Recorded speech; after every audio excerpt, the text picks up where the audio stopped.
আসসালামু আলাইকুম ভিউয়ার্স, কেমন আছো তোমরা? আশা করি ভালো আছো। আমি আল্লাহর রহমতে একটু সুস্থ এবং ভালো।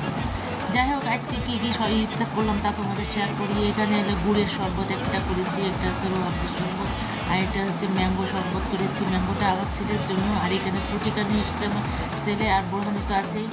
যাই হোক, আর এখানে করেছি যে আপেল আছে, নাশপাতি, আপেল আছে, আনারস আছে, আর ফুল আছে এখানে, নাশপাতি, খেজুর, আর শশা আছে। আর এখানে যে মিষ্টি একটা ছেলে, মানে আমাদের স্টাফ, তার বাচ্চা নাতি হয়েছে, সেই জন্য সে মিষ্টি দিয়েছে। আর এখানে আছে বিফ টিকিয়া, আর আছে এখানে আছে পিৎজা তৈরি করেছিলাম।